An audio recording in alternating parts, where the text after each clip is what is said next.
Thank you, Mr. President. Will the distinguished lady from Quezon City and the Republic of the Philippines yield to some clarificatory questions?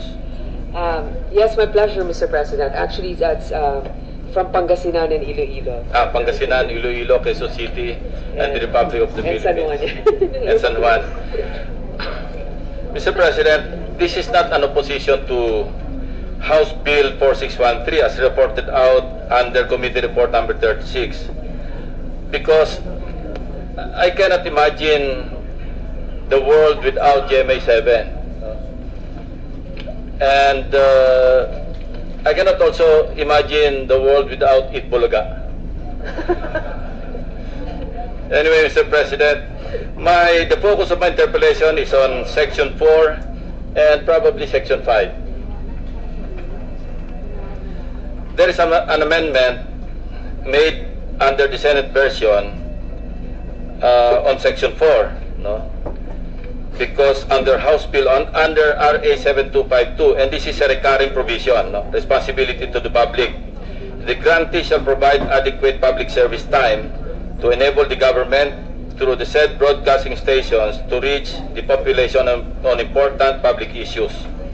Now, under the Senate version, there is a committee amendment that says the grantee shall provide free of charge adequate public service time which is reasonable and sufficient to enable the government through the broadcasting stations or facilities of the grantee, etc., etc.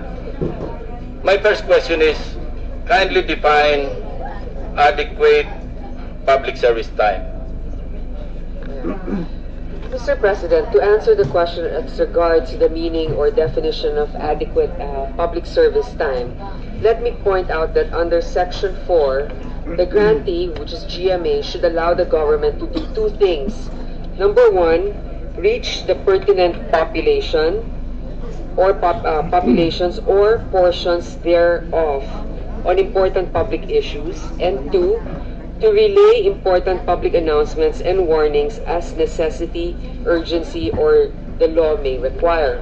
Now, Mr. President, the phrase adequate public service time refers to the length of free airtime to be given by GMA to the government for the latter to be able to meaningfully and effectively carry out the two things it is mandated to do under Section 4. The adequacy, reasonability, sufficiency of the free airtime depends on the specific message, announcement, warning that the government needs to relay to the people. Longer message, announcement, warning shall necessitate a longer airtime for the government. A shorter message or announcement would mean a shorter airtime.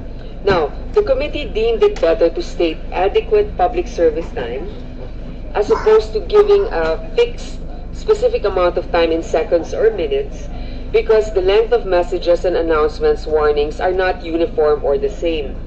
Various important public issues could not be expected to be explained or relayed to the public in the same or uniform amount of time.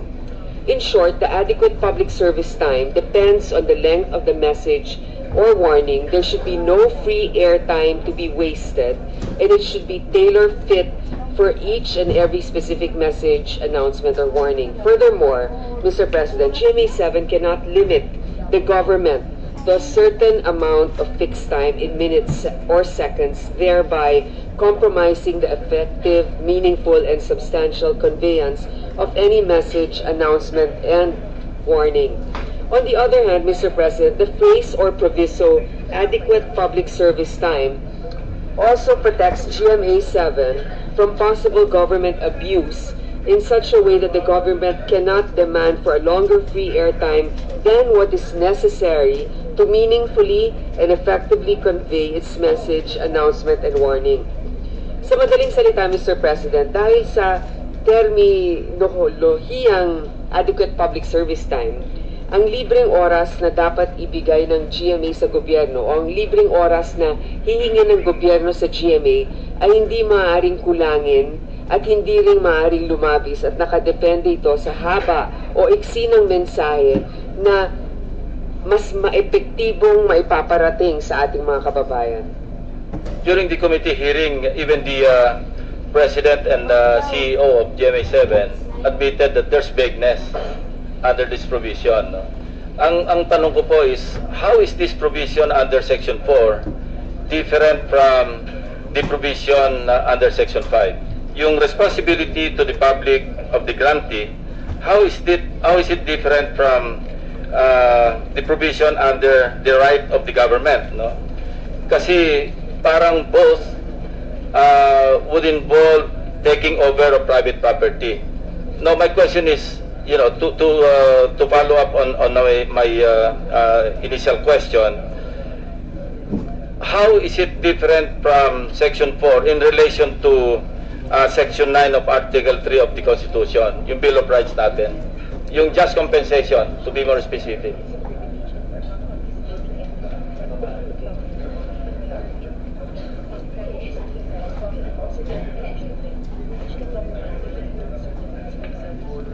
Okay.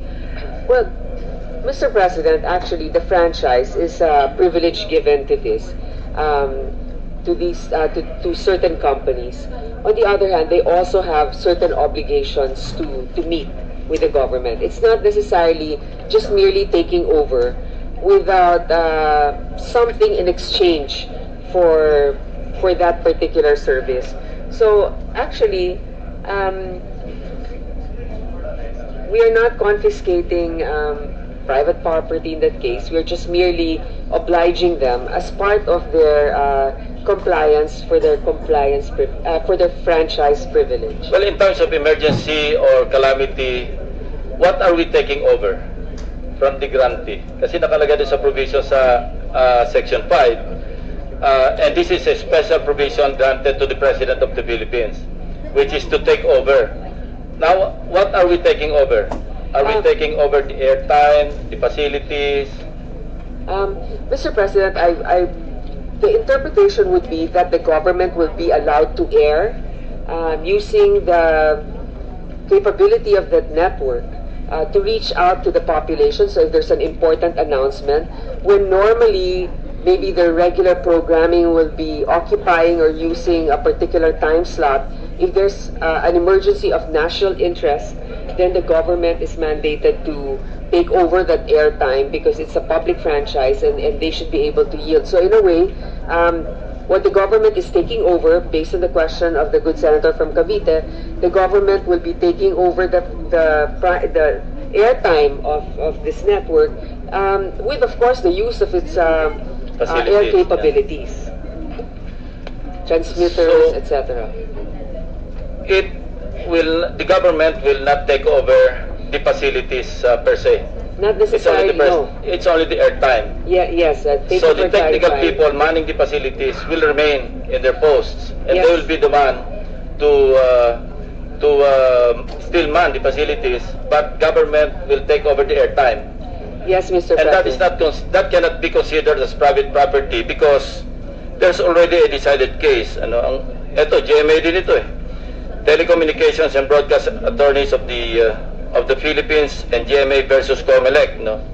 Ang ruling po ng korte, radio and television broadcast stations do not own the airwaves, and thus no private property is taken.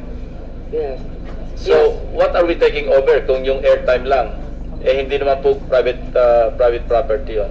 Perhaps, Mr. President, we can make an amendment on that particular wording. Just to clarify. Just to clarify, we will, point taken, Mr. President. I think the senator from Cavite, for the clarification, we should use another term, not take over. Perhaps if there's a suggestion. About under Section 4, what specific or concrete examples can you enumerate, no? Wherein the TV or radio stations can provide adequate time which is reasonable and sufficient to enable the government. Now, when we say government, what specific departments in government are we referring to? Well, do we also refer to constitutional bodies like the COMELEC or agencies under the executive branch or under the legislature? yes, Mr. President. Thank you for the clarification. In fact, I think maybe we can put a provision there that since government is really run by people that by leaders that are chosen by the people, perhaps we can make certain mention of those that are public service announcements, like the COMELEC, maybe to give airtime for equal airtime to all listed candidates, or if not that, the NDRRMC for emergency alerts also. Yes. They should be granted also that one, and maybe when there's a national crisis, like for the Department of Health, if there's an outbreak of some particular virus, or anything that can affect the public in a huge dimension, I think should be given time by the network. This is not for me or for Senator Honasan, for Senator Soto, simply because I do believe that our competitiveness has diminished a lot. This is for you, for Senator Ejercito, Senator Angara, and the others who may be running in 2019. So Thank you for the consideration. We haven't decided yet. If we talk of adequate public service time to enable the government, which is reasonable and sufficient to enable the government, could it also include COMELEC hour or COMELEC time? I'm just thinking aloud, Mr. President, and I'm thinking of providing, say, because this is a matter of public interest, people running specially for national positions. Can not the television stations, radio stations provide a certain number of airtime for the candidates, so the people or the electorate will be properly informed of their qualifications, competence while running in office? By the way, how many minutes per hour on a daily basis do the television stations allot for paid commercials, paid advertisements, on the average? Oh, you know what?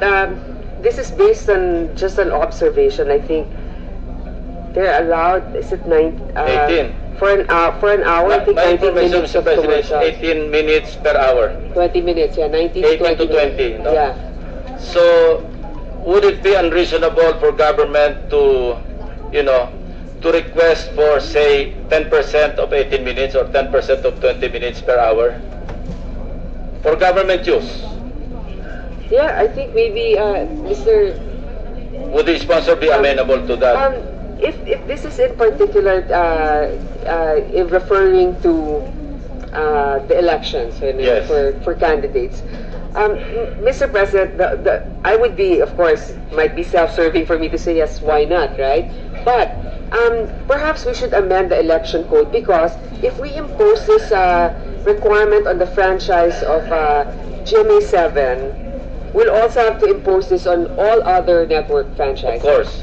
So, Because this is a recurring provision. This is a standard provision. so this body, anyway, the ABS franchise will also be up next, right? So, if the body will be amenable to that amendment, 10% of the say, 18 to 20 minutes. minutes will be allotted for candidates. Not just for candidates, because I'm thinking of dividing, say, 2 minutes per hour among the different branches of government.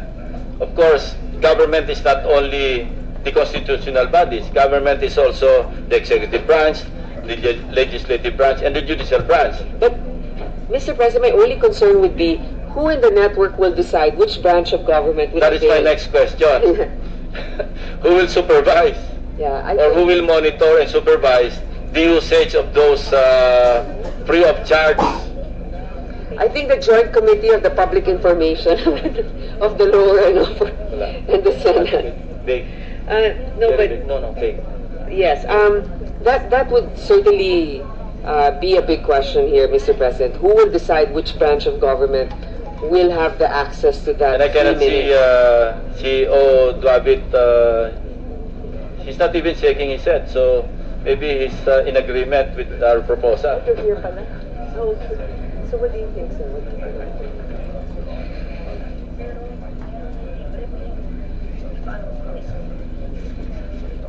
Big nga, walang specific number of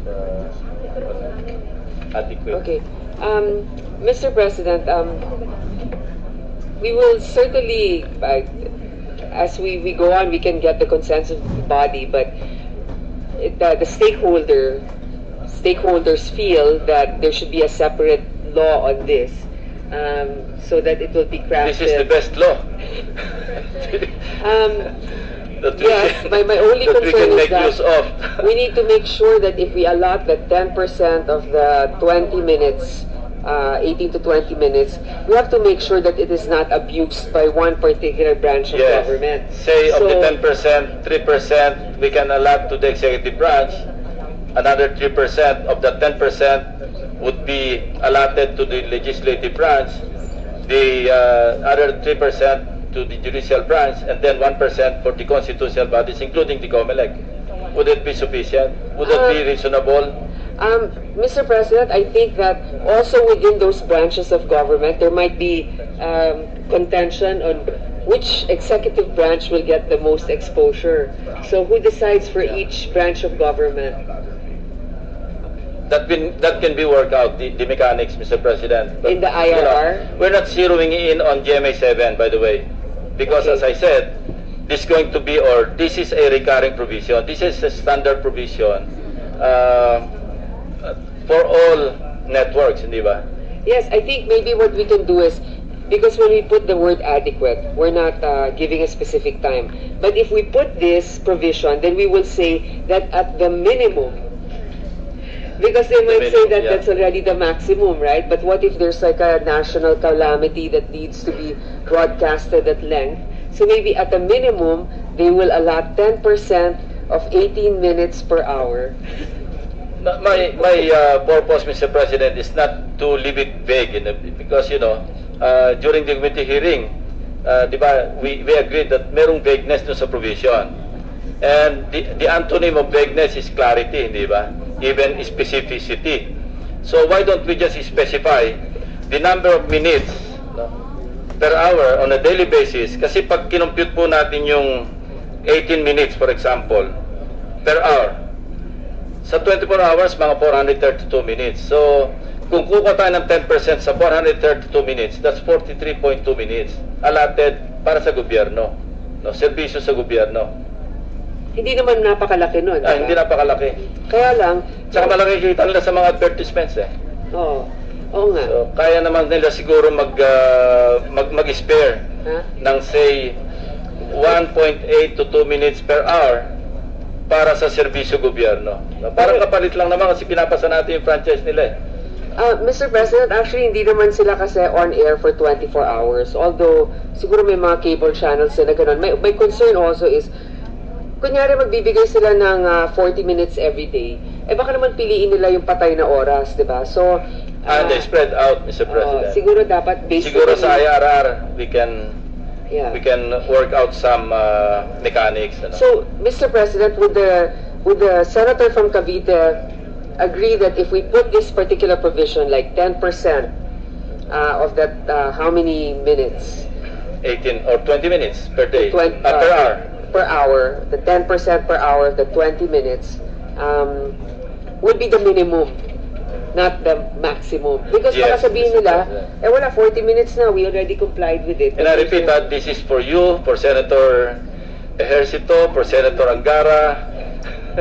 This is for us because, kami din at Senator Soto, we see more through the rear view mirror than we could see through the front windshield. No ka naman. Andiyan na kami sa stage ng buhay na ganyan. For Kaya the record ito to, na lang yung Mr. legacy na inisip naming iiwanan sa inyo. Nako. Kasama si Senator Loren pala doon. Thank you, Mr. President. Thank you for the generosity of the good gentleman. However, I refuse to merely accept it as a benefit to us. I think that I'm just joking. Yeah, That was yeah. said in jest, Mr. President. it is a government service should be accessible and for the benefit of all. Of all. So if we are going to accept this particular provision, we should make sure that it is not subject to abuse, and that if we specify this or provide this for GMA, rest assured that the next one applying for franchise will be under this Oh yes, regulation as well. definitely.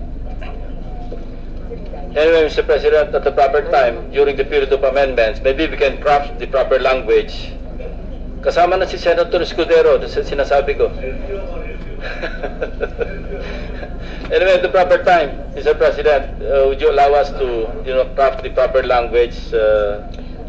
We would certainly welcome that.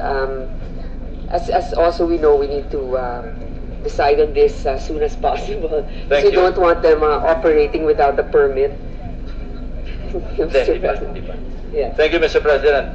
That's all, Mr. President, and thank you very much. Thank you, Thank Mr. you, President. Thank you, Lacson. Senator. Mr. President, I move that we recognize Senator Vic Sabiri for the continuing interpellation and then the minority leader, Mr. President.